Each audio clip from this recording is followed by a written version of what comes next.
नमस्कार दोस्तों, स्वागत है आपका बेखबर न्यूज यूट्यूब चैनल पर, जहां आपको मिलती है सबसे पहले और सबसे भरोसेमंद जानकारी सरकारी नौकरियों, सरकारी योजनाओं और देश दुनिया की ताज़ा खबरों की। अगर आप भी चाहते हैं कि आपको हर जरूरी अपडेट सही समय पर मिले, तो अभी चैनल को सब्सक्राइब करें, वीडियो को लाइक करें और अपनी राय कॉमेंट में जरूर दें। बेल आइकन दबाना न भूलें ताकि आप कोई भी महत्वपूर्ण अपडेट मिस ना करें।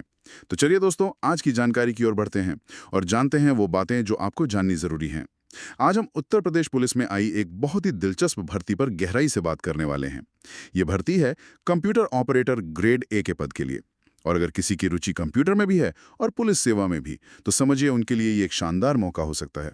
बिल्कुल। और ये कोई छोटी मोटी भर्ती नहीं है। उत्तर प्रदेश पुलिस भर्ती एवं प्रोन्नति बोर्ड ने कुल 1352 पदों के लिए ये सीधी भर्ती निकाली है। ये एक बहुत अच्छी संख्या है जो कई उम्मीदवारों के लिए अवसर के दरवाजे खोलती है। तो चलिए इस पर और गहराई से चर्चा करते हैं। सबसे पहले, ये जो 1352 पद हैं, इनका बंटवारा कैसे किया गया है? मतलब किस कैटेगरी के लिए कितने पद हैं? हम्म तो देखिए, जो अनारक्षित यानी जनरल श्रेणी है, उसके लिए 545 पद हैं। 545, ठीक है। ईडब्ल्यूएस मतलब आर्थिक रूप से कमजोर वर्ग के लिए 134 पद हैं।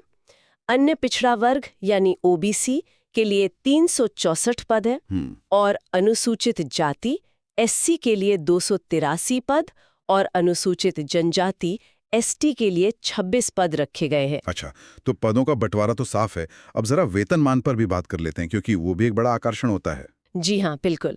यहाँ वेतनमान पर भी ध्यान देना जरूरी है। ये पद पे मैट्रिक्स लेवल 4 के अंतर्गत आता है। लेवल 4, जिसका वेतनमान 25,500 रुपए से लेकर 81,100 रुपए तक है। तो हाँ, ये काफी आकर्षक सैलरी पैकेज है। बिल्कुल है। अब आते हैं सबसे जरूरी बात पर। आवेदन करने की तारीखें क्या हैं? कब से शुरू हो रहे हैं सब? देखिए, ऑनलाइन आवेदन और शुल्क जमा करने की जो प्रक्रिया है, वो 16 दिसंबर 2025 से शुरू होगी। 16 दिसंबर से। और आखिरी तारीख? और आवेदन करने की अंतिम तिथि है 15 जनवरी 2026। मतलब लगभग 1 महीने का समय। हाँ, लेकिन यहाँ ये बहुत ज़रूरी है कि उम्मीदवार आखिरी तारीख का इंतज़ार न करें, क्योंकि आवेदन शुल्क जमा करने और फॉर्म में अगर कोई सुधार करना है, तो उसकी भी आखिरी तारीख 15 जनवरी 2026 ही है। ओह, अच्छा। मतलब सब कुछ एक ही दिन खत्म हो जाएगा? कोई एक्स्ट्रा टाइम नहीं है? कोई एक्स्ट्रा टाइम नहीं। ठीक है। आवेदन शुल्क की बात कर लें, ये कितना है? सामान्य ईडब्ल्यूएस और ओबीसी उम्मीदवारों के लिए ये 500 रुपए है। 500 रुपए। और वहीं अनुसूचित जाति और अनुसूचित जनजाति के उम्मीदवारों के लिए ये 400 रुपए तय किया गया है। ठीक है। अब आते हैं मुद्दे की बात पे।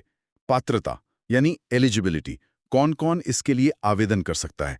सबसे पहले शैक्षिक योग्यता। देखिए, इसमें दो मुख्य बातें हैं और दोनों ही बहुत जरूरी हैं।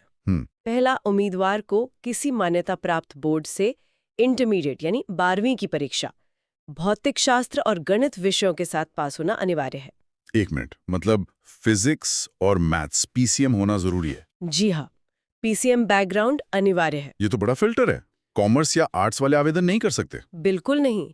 और दूसरी शर्त है कंप्यूटर की योग्यता। अच्छा, उसमें क्या चाहिए? इसमें दो विकल्प है।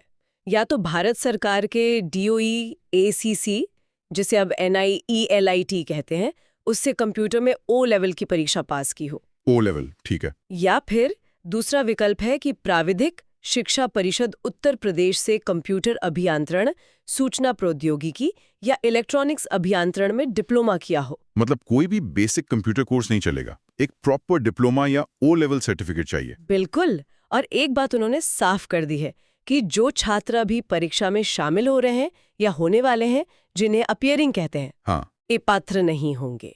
आवेदन की अंतिम तिथि तक आपके पास सभी शैक्षिक योग्यताएं होनी चाहिए। ये बहुत जरूरी पॉइंट है।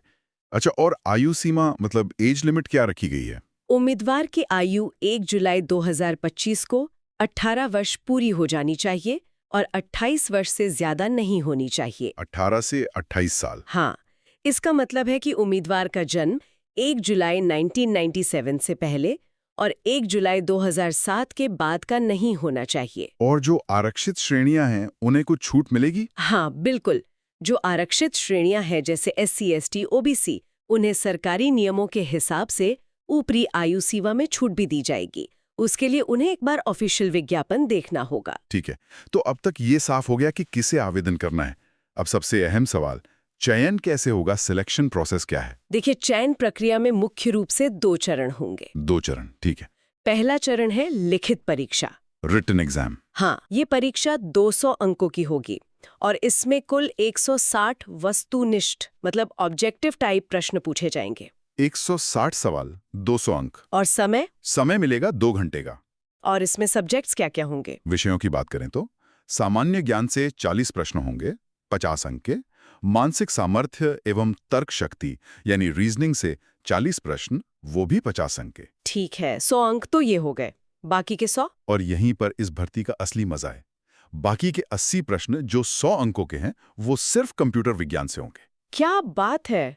80 सवाल, 100 नंबर, सिर्फ कंप्यूटर से? जी हाँ, मतलब 50% वेटेज तो सीधा सीधा कंप्यूटर का है। बिल्कुल। और यही सबसे ध्यान देने वाली बात है। इसका मतलब है कि कंप्यूटर की तैयारी बहुत ही ज्यादा मजबूत होनी चाहिए। ये निर्णायक साबित होगा। ये तो तय है। अच्छा, तो ये तो हुआ पहला चरण। और दूसरा चरण क्या है? जो लोग लिखित परीक्षा में सफल होंगे, उन्हें दूसरे चरण यानी कंप्यूटर टाइपिंग टेस्ट के लिए बुलाया जाएगा। टाइपिंग टेस्ट, हाँ। और ये टेस्ट सिर्फ क्वालिफाइंग है। क्वालिफाइंग मतलब इसके नंबर फाइनल मेरिट में नहीं जुड़ेंगे, लेकिन इसे पास करना अनिवार्य है। अगर इसमें फेल हो गए तो लिखित परीक्षा के अंक बेकार हो जाएंगे। अच्छा, ये तो करो या मरो वाली स्थिति हो गई। इसमें स्पीड क्या चाहिए? इसमें हिंदी में कम से कम 25 शब्द प्रति मिनट और अंग्रेजी में 30 शब्द प्रति मिनट की गति होनी चाहिए। 25 हिंदी और 30 अंग्रेजी, ठीक है। और एक बहुत जरूरी बात, Hindi typing Unicode InScript keyboard पर होगी। अच्छा, इनस्क्रिप्ट पे। ज्यादातर लोग तो कृतिदेव या रेमिंगटन पे प्रैक्टिस करते हैं। ये तो बहुत बड़ा फिल्टर हो सकता है। बिल्कुल हो सकता है, इसीलिए इस पर खास ध्यान देना होगा। सही बात है। और टाइपिंग में कोई एक्यूरेसी की शर्त भी है? हाँ, है ना। टाइपिंग में कम से कम 85% की शुद्धता यानी एक्यूरेसी होनी जरूरी है। अगर इससे कम हुई तो उम्मीदवार को अयोग्य घोषित कर दिया जाएगा। और जैसा मैंने कहा, अंतिम मेरिट लिस्ट सिर्फ और सिर्फ लिखित परीक्षा में मिले नॉर्मलाइज्ड अंकों के आधार पर ही बनेगी। चलिए, अब जरा आवेदन प्रक्रिया की कुछ खास बातों पर भी नजर डाल लेते हैं। उसमें तो कोई मुश्किल नहीं है। प्रक्रिया पूरी तरह से ऑनलाइन है। बोर्ड की वेबसाइट uppb.gov.in पर जाना होगा। लेकिन हाँ, कुछ खास बातें हैं। जैसे कि सबसे पहले सभी को OTR यानी वन टाइम रजिस्ट्रेशन करना अनिवार्य है। OTR, ठीक है। और एक बहुत ही अनोखी चीज इस बार है, real time photograph. Real time photograph? ये क्या है? मतलब लाइव फोटो लेनी होगी? बिल्कुल। इसका मतलब है कि फॉर्म भरते समय वेबकैम से आपकी लाइव फोटो ली जाएगी। कोई पुरानी पहले से खींची हुई फोटो अपलोड नहीं होगी। अरे वाह, ये तो बहुत ही नया और अच्छा कदम है धोखाधड़ी रोकने के लिए। जी, और फोटो लेते समय टोपी, चश्मा या मास्क नहीं पहना होना चाहिए और बैकग्राउंड साफ होना जरूरी है। और सिग्नेचर का? हस्ताक्षर यानी सिग्नेचर भी स्कैन करके अपलोड करना होगा, जिसका साइज 30 KB से 50 KB के बीच होना चाहिए। और एक सलाह दी गई है कि शैक्षिक और आरक्षण से जुड़े दस्तावेजों को अपलोड करने के लिए डिजी लॉकर का इस्तेमाल करें। ये तो बहुत ही महत्वपूर्ण जानकारी है, खासकर वो रियल टाइम फोटो वाली बात। तो चलिए एक बार जल्दी से इस भर्ती के मुख्य बिंदुओं को दोहरा लेते हैं ताकि सब कुछ साफ हो जाए। जरूर। पद का नाम है computer operator grade A, Uttar Pradesh police. कुल पद है 1352। आवेदन की अंतिम तिथि है 15 जनवरी 2026। योग्यता में 12वीं PCM के साथ और साथ में कंप्यूटर का O लेवल या संबंधित क्षेत्र में डिप्लोमा चाहिए। और आयु सीमा है 18 से 28 वर्ष। और चयन प्रक्रिया में 200 अंकों की लिखित परीक्षा, जिसमें 100 अंक सिर्फ कंप्यूटर के हैं। और एक क्वालिफाइंग टाइपिंग टेस्ट। बिल्कुल। हमारा सुझाव है कि आवेदन करने से पहले सभी उम्मीदवार एक बार आधिकारिक विज्ञप्ति को ध्यान से जरूर पढ़ें ताकि कोई भी जानकारी छूट ना जाए। तो दोस्तों, ये थी हमारी आज की महत्वपूर्ण वीडियो। अगर आपको ये वीडियो अच्छी लगी तो लाइक करें और अपने विचार कमेंट बॉक्स में जरूर दें। और आने वाली सभी नई नौकरियों की पूरी जानकारी के लिए बेखबर न्यूज चैनल को सब्सक्राइब करना ना भूलें। मिलते हैं अगली वीडियो में एक और नई नौकरी की जानकारी के साथ। धन्यवाद।